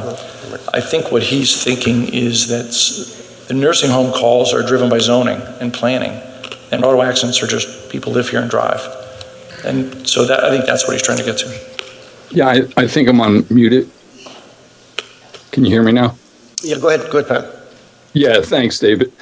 Yeah, that's along the lines I was thinking, because since we've had a lot of development with the nursing homes, I'm just trying to get an understanding as far as with that burden falling onto I'm not talking about the car accidents, I'm talking about as far as the EMS residential calls. And as far as how would that be as far as the burden falling on the residents? Well, here's the deal. We'll look at it. So I think it's a great question. It's worth examining, and we'll add that to what we're going to look at, and we'll report back. And I can, Madam Chair, if I can just add a small piece of that. There was, and I think Supervisor Miller is correct, a lot of this is sort of a zoning planning aspect to it. There was, and this was actually a big top conversation, at least in this room, a few years back with regard to the assisted living facilities and the nursing homes and the other things that we saw a proliferation of. It seemed to become the business model du jour for a little while, and we saw a number of approvals in Tredyffrin Township. And as we went through trying to evaluate, do we have too many? What's the best way to regulate this? I think obviously the impact on our first responders was one of the big issues that we were grappling with. We did discuss, and I think we discussed it probably publicly here, the need to, if we're going to have, and we were making tweaks to those requirements as requirements that these facilities make sure that they're able to provide their own transportation, their own services, to make sure if they have emergencies, they're not reliant solely on the first responders in the community. So it is something that we've discussed. And Yeah, and we also... I understand better the question, thank you. Yeah, I was going to say we also removed assisted living from one of our zoning areas in response to that. All right, come on up, Mr. Torsen. Thank you. Tom Torsen, as president of Berwyn Fire Company, I would like to thank the Board of Supervisors from both townships, as well as Dr. Andrews for taking on this Phase 1 initiative, and for all the talks over the last couple of years especially. It's been a really rewarding, energetic, collaborative effort. Thank you. With regards to the questions about whether or not anybody heard new information tonight, I think one of the things Dr. Andrews sold himself short on is that he's bilingual. You know, during our meeting, he was very clear that he knows both the fire service language as well as how to communicate that effectively to governmental officials. And I think from my perspective, while a lot of the information that we've seen tonight during his presentation is not new to me, seeing it presented in such a way and it's very succinct and flows nicely is great. And I think that's a huge benefit. So Bob, great job. Hopefully Phase 2 is moved on with some expediency. I especially appreciate Dr. Andrews calling out the life safety issues at our current station at 23 Bridge Avenue. We remain very thankful to both Tredyffrin and Easttown Townships for the joint resolution on the funding on the construction. We look forward to quickly moving through the remaining negotiations and getting a shovel in the ground, hopefully before summer. Thank you all very much. Thank you. I also, that bilingual description of yourself, Dr. Andrews, was one of my favorite things you said, and it was so true, just on the money. I'm flattered, thank you. Hi, my name's Kevin Marks, 537 Midland Avenue in Berwyn, so in Easttown Township. Really appreciate the presentation tonight, and I think it paints a pretty clear picture, and I think I'm not alone in being pretty grateful for the first responders that we have in the area, particularly those that volunteer, and I didn't know we had Ben Franklin to thank for that, so you learn something every day. In your analysis, I mean, the trending up of calls, combined with, the reduction in volunteerism does land us in what looks like ultimately a money problem. And so my question is along the lines of the earlier question about the kind of the root cause of the increase in calls, and this is more, maybe there's more nursing homes on the Tredyffrin side, but I know in Easttown, I don't go to all of the township meetings, but I know the few that I have been at on several occasions, it's been brought up. We have the Recovery Centers of America in Devon, which has, generated a lot of calls, particularly EMS calls, and I know they do donate to the fire department, but I believe they do it out of the goodness of their heart. But there's really nothing mandating that they contribute to the system. So I just wanted to know if that could be added to the analysis, like what's contributing, if there are any like businesses that by nature of their model they are kind of making a bigger than average impact on volumes, and if there's any recourse for the governments of the councils of either township to put into place some kind of measure that would force them to pay what would be their fair share of what's ultimately going to be the money problem. So the line in the study is to look at increasing EMS reimbursables. So that's the line that's going to get at what you're talking about. Okay. There are, and you talked about the One Recovery Center, that was made known to me in my phase 1 study, that is a property where, and that's one of the properties where, because their clients who get that insurance reimbursement may not choose to give it to the fire company. That's one of the examples that was given. I've heard that come up on township. Now, I don't know, at one point I also know that there was a one-time donation made by the property, and didn't sort through that, other than know that is a bone of concern. Is that particular occupancy providing a higher demand for EMS service, and is there less than the proper reimbursement? And you might even just call it whatever fair is, okay? It just isn't fair.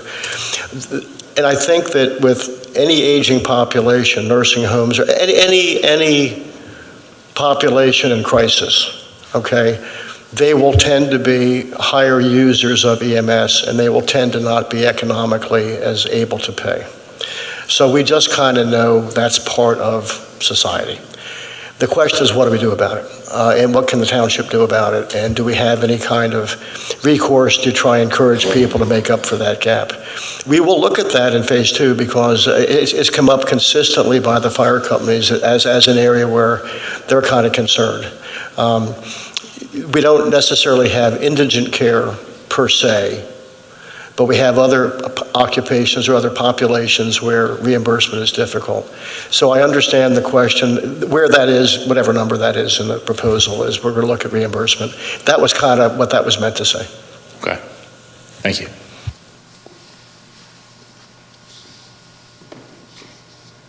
Sorry, it's a long walk. Hi, my name is Seth Sarover. I live on Curtis Court here in Chesterbrook. I want to thank everybody for all the great work that you're all doing. I don't have a question, so you can breathe easy. I just am here. I'm a cardiac arrest survivor. I had a major cardiac arrest 3 years ago on Father's Day. I do also apologize. Usually my wife tells this story, but she couldn't be here tonight. Eamon saved my life about 3 years ago, so there's not a day that goes by that I don't give him a hug, and I hugged him before I got here. I know he's getting tired of that. But I still can't pronounce his last name, and I know he's getting tired of that. I always want to say Bronzino, but they do an amazing job. So respectfully, I know you said exceptional, but the men and women of our fire department are superheroes. My wife has a husband still today. My kids have a father still today because of the work that they do. And I'm just here, just like the gentleman said, just as a reminder that I know everyone has a job to do, and I think we're all on the same team. And I think we just have to keep that in mind, and that families are here because of the amazing work that these men and women do, and they're superheroes. And just to keep that in mind when we're looking at budgets, like who cares if you're living, and I'm here, and not a day goes by that I don't think about the Berwyn Fire Department. The substation was right there over by Gateway, which is where the ambulance came from, and having the new fire department there over in my area is unbelievable, because anyone who knows who lives in Chesterbrook, getting from Berwyn down to Chesterbrook, that's not short, that's a good drive. So just wanted everyone to keep that in mind as we go back and forth, and just know that families are here because of the work that these men and women do, and the work that you guys do as well. So thank you. So I have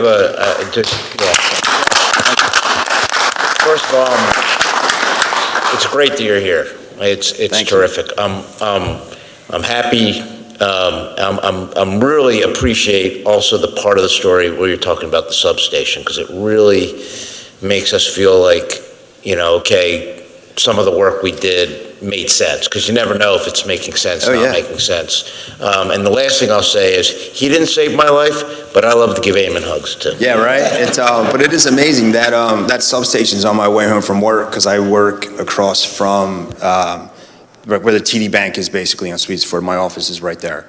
So I drove by that, and driving by it all the time now, and obviously it's not there, but yeah, it's unbelievable. Yeah, they really, I mean, it tells you they really are great. It's just wonderful. Unbelievable. It's a great reminder of how great our first responders are. It really is.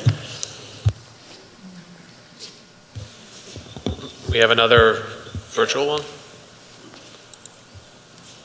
Yeah, hi, everyone. I'm sorry. Oh, I'm sorry. Sorry. Hello? Hello? We hear you. Yep, go ahead. Hi, my name is James Durante. I have a property in Tredyffrin Township at 54 Berkeley Road. Dr. Andrews, that was a very good presentation. I'd like to let you know that I am also a Berwyn Fire Company alumni. I was there in the 70s and 80s. That firehouse is, the current firehouse is quite antiquated. And I have no data, but I would bet that it's probably one of the oldest firehouses in Chester County. My question is, I know that we've done architectural drawings and we're planning a new firehouse, and it's time for that upgrade. But my question is, was it ever considered to build a new firehouse where the Boy Scouts property is? Or was it considered that maybe that's just too far north? The geology of that, or the geography of that placement is too far away from the center of the townships. So when I'm part of the infrastructure team that we kicked off a couple of years ago, and we did look at, I recall, heat maps that we got from the county that showed the coverage areas and kind of where we needed to put stations. And so it's not that it's the Bridge Avenue station instead of the Valley Forge Road station. It's that both of those locations are needed to properly have proper response times for our residents. So we did have a lot of discussions on which one we should do first. And so, but it was more discussions about order versus whether we should only do one, if that answers your question. Well, no, I was kind of wondering, you know, and the heat maps will do a nice job for you to give you that information and that data.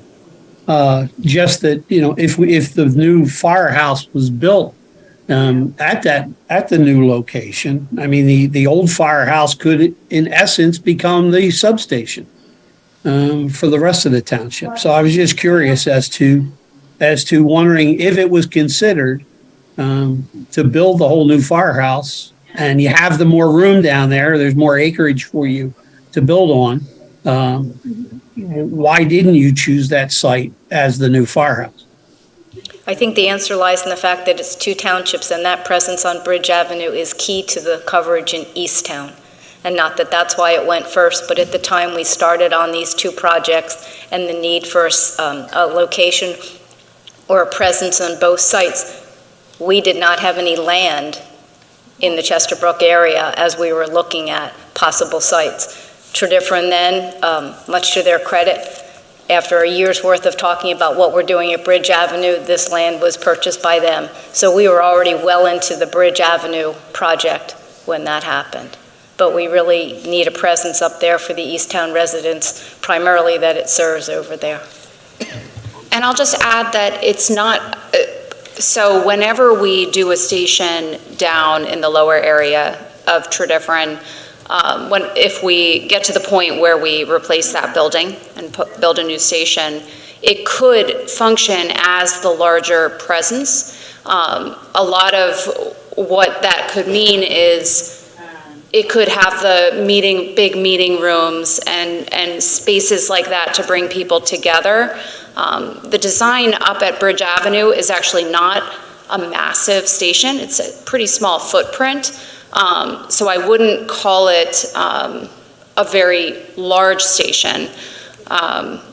So it could end up being that through this phase 2 analysis, that when we're thinking about the future of that site, it could end up being more of a central location, not physically central, but in terms of space and presence, and that would be more in terms of meeting spaces and things like that. And I'm going to add to the complicating factor here, and I think this is a great discussion because it helps, I think, the community see some of the things we have to struggle with, which is this is not entirely a township decision, right? We're dealing with private entities that are the fire companies. We own some property, they own some property, and it really is, and we all work together very cooperatively, but there's a lot of, compromise that goes into it, a lot of discussion, a lot of we want something, they want something, what's the best for the community, how does it all work? So it's not like there's one entity or even two entities that can just make the decision. There's really at least 3 or 4 that go into it. So. Well, thank you very much for your time.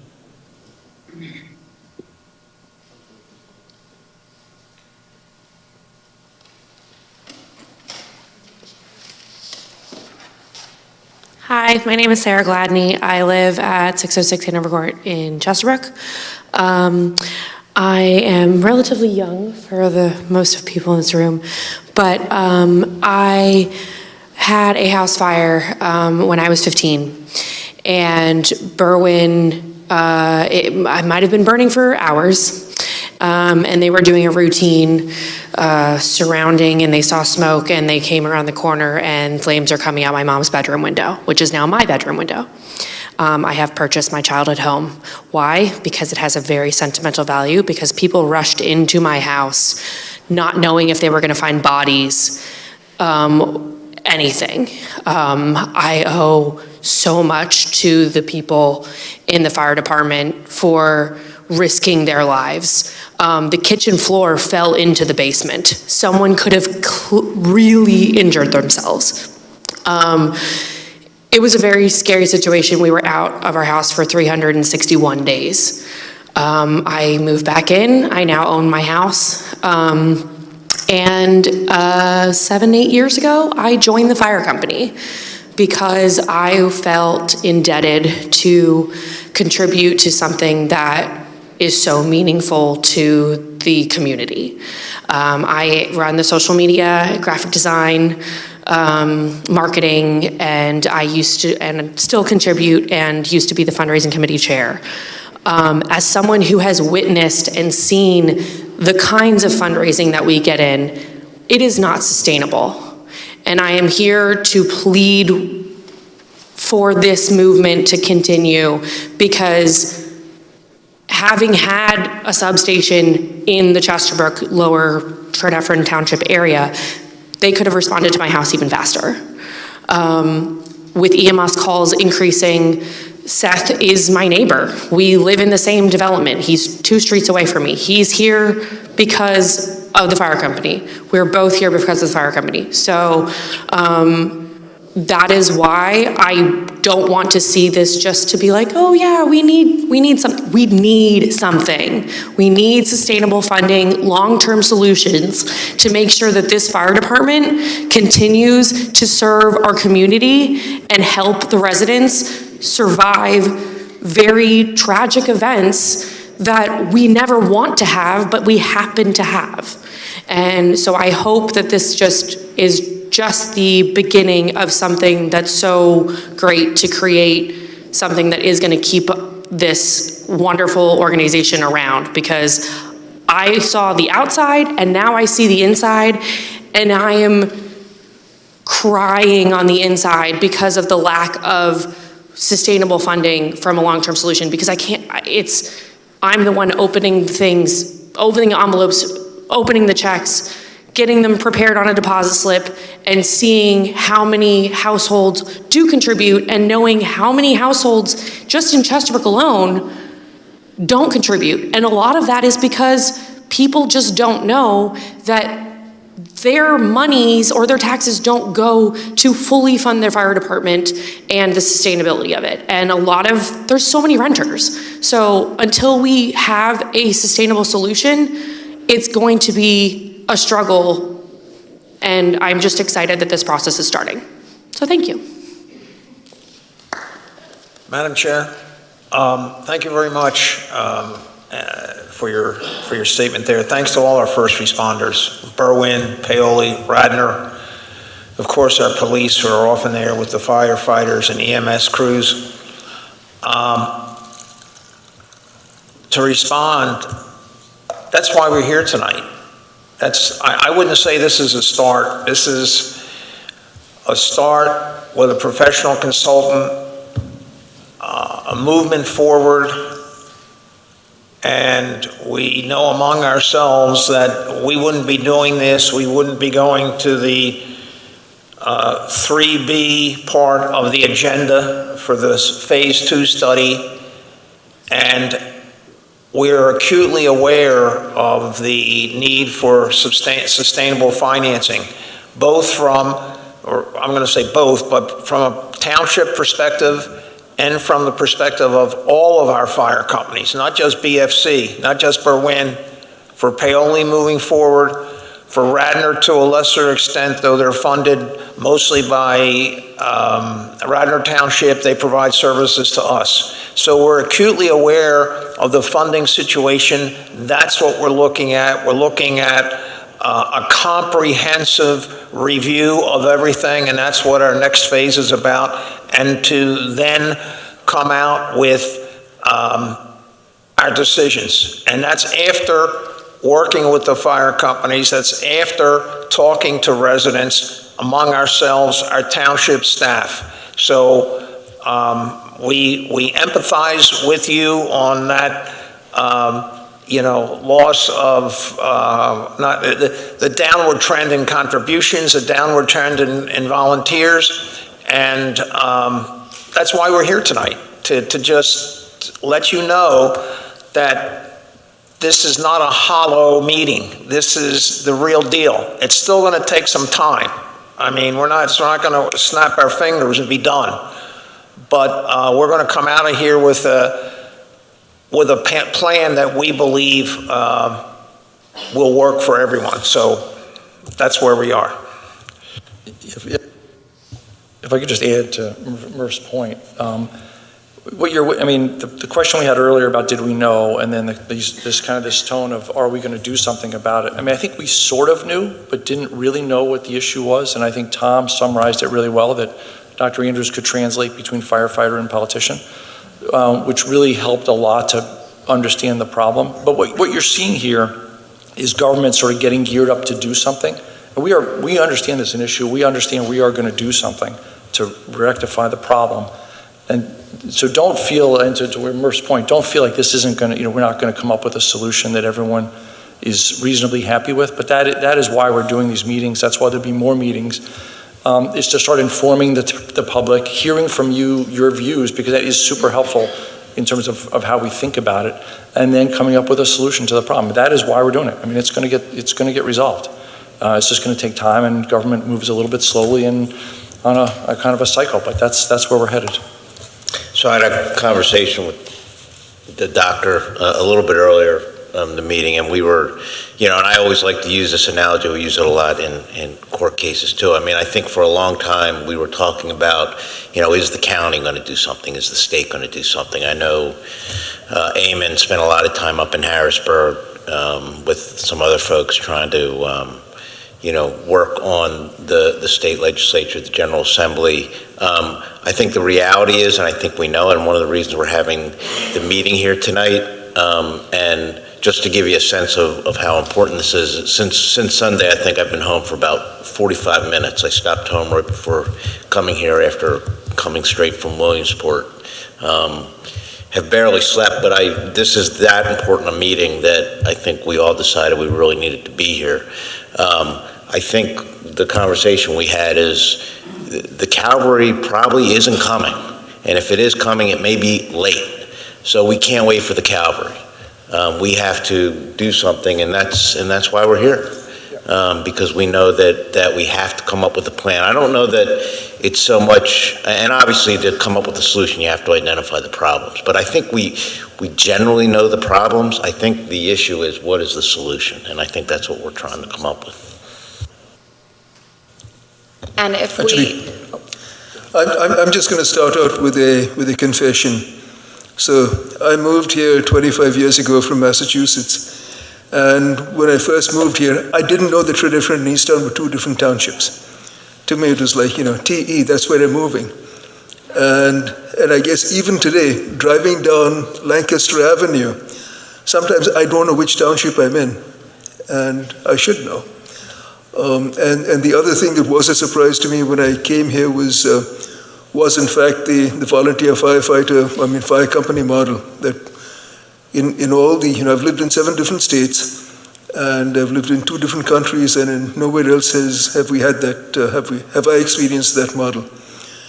And one of the things I find is that many of my neighbors don't know about that either, and many of them have lived here for a long time. So one of the things that I try to do when I have discussions with them is again educate them about the process and about the fact that the fire companies are in fact individual 501c3s that the township works with. So I think that there's an education process that we all, those of us who know, need to sort of continue doing that. And just speaking for myself here, I would very much like to see this process move forward. This is not the beginning. This is maybe it's sort of the middle of the beginning. There's a lot more to do, but this is a process, and it's a process that, at least I, for one, am committed to finding a sustainable solution to, because what we have right now is not sustainable. It's something that works from year to year. So I thank Dr. Andrews, and I thank everyone else for being here. Thanks. Oh, come on up. Yes, good evening, everyone. Most of you know me, Bob DeTore, Old State Road over in Tredyffrin Township in Berwyn.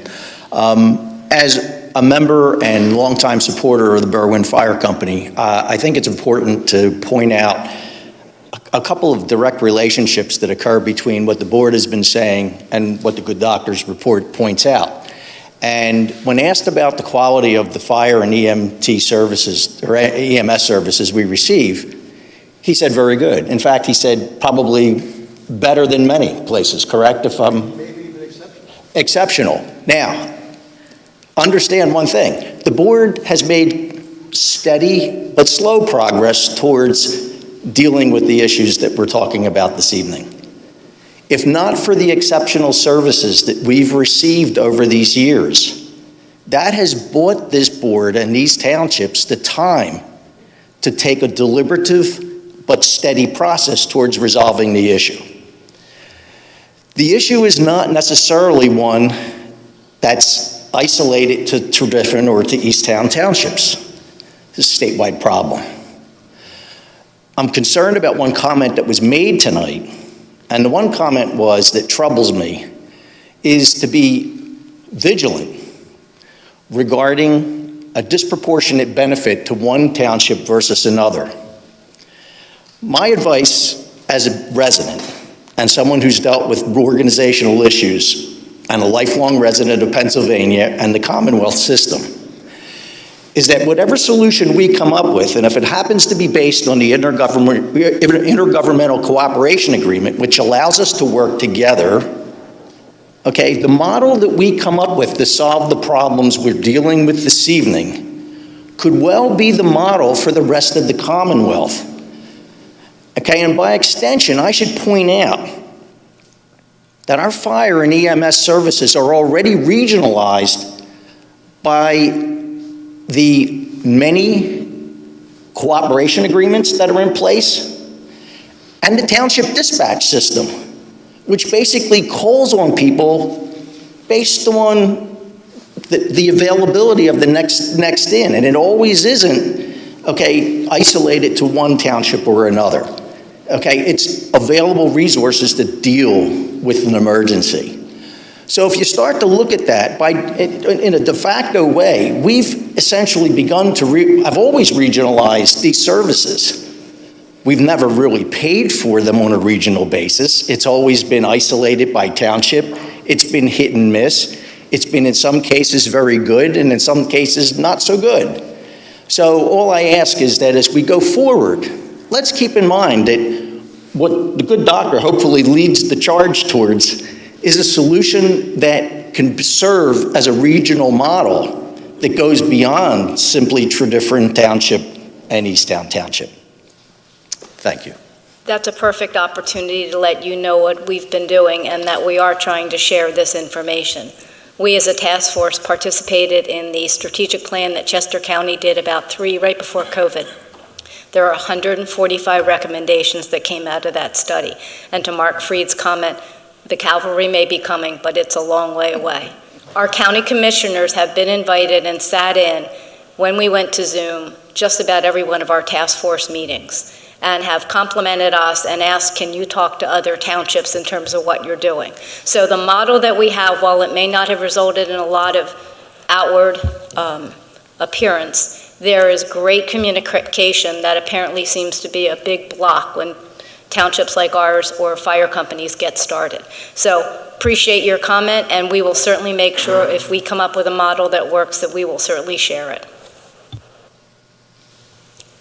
All right, do we have any other public comment, or should we move on? All right, come on. Can I just say one thing? Come on up, Mr. Clark.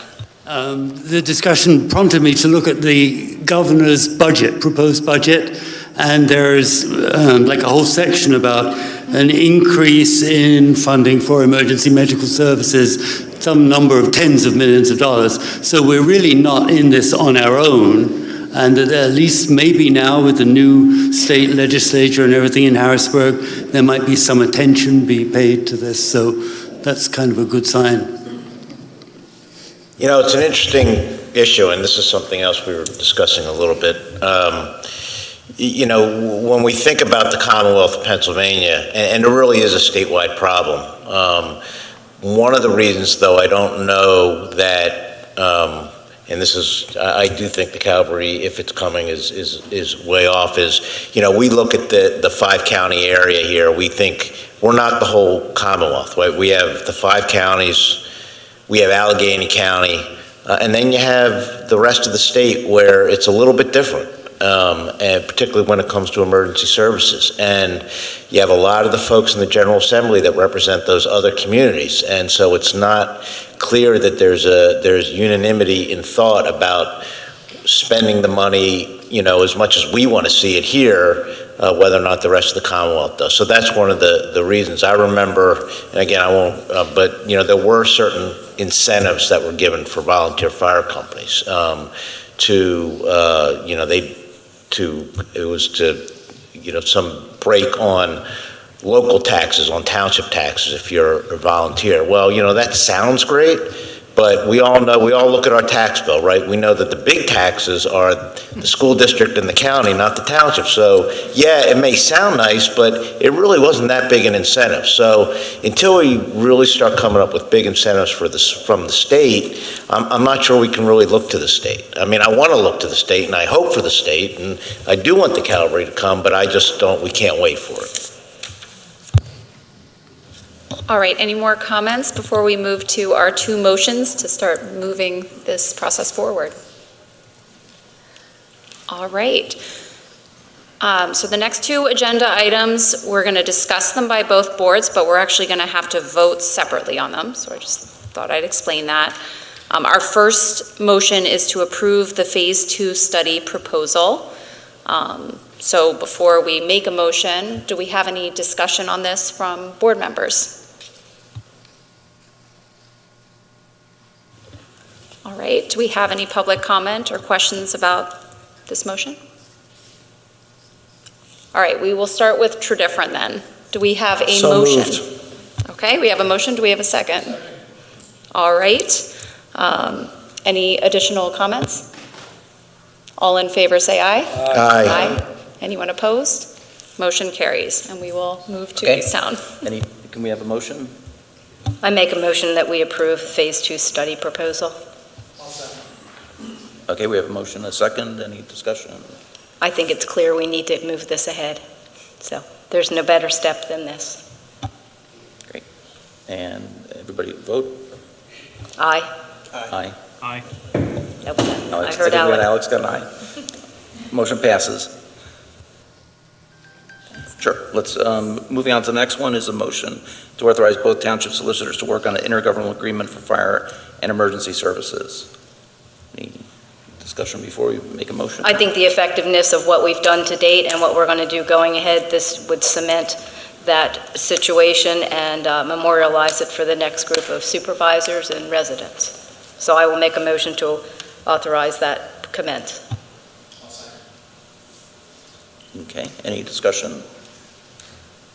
I would like to make one comment about it I'm a relatively new supervisor, I'm going on 3 years, and it has been great working with Tredyffrin on this. We've had such a great working relationship. There's so many things in common about our townships and so many things that we can work on. I think this is a good, not only just for these things, but for other things, it's a great step forward. And as far as I think somebody said it earlier, I think most people think they live in Tredyffrin, Easttown anyway, so I think it works. So, all in favor? Aye. Aye. Aye. Motion passes. All right, and we will move to Tredyffrin. Do we have a motion to authorize both township solicitors to work on municipal agreements for fire and emergency services? Do we have a second? Second. Any comment? Okay. Madam Chair, quick comment. I just, sitting here and having served on this subcommittee in different iterations since 2016 with Betsy Fathom, and this is a good night for us, and we look forward to an even better future. So I'm happy to support this motion. And Madam Chair, I really just want to thank the members of the committee that Supervisor Wysocki was referring to. Both the current and past members put a tremendous amount of work in. The first responders who also participate in the meetings, both the business staff as well as the command staff from the Paoli Fire Company, the Berwyn Fire Company, the Radnor Fire Company. It takes a tremendous amount of time. A lot of issues are discussed, a lot of very difficult issues are discussed, and I really want to thank them for their time. All right. Any other comments? The only other comment I would make is I think this agreement really recognizes the facts on the ground, that our fire services are interrelated or operating between the two townships to begin with. I mean, up until very, very recently, Tredyffrin Township only had one fire station in the township. That was Paoli. The Berwyn Fire Station actually is in Easttown. So this just recognizes what's going on today, which is a very good system that's working very well and just needs to be supported. So I'm happy to support this motion. All right. All in favor say aye. Aye. Aye. Anyone opposed? Motion carries. And we have a motion for adjournment. So moved. And we are adjourned.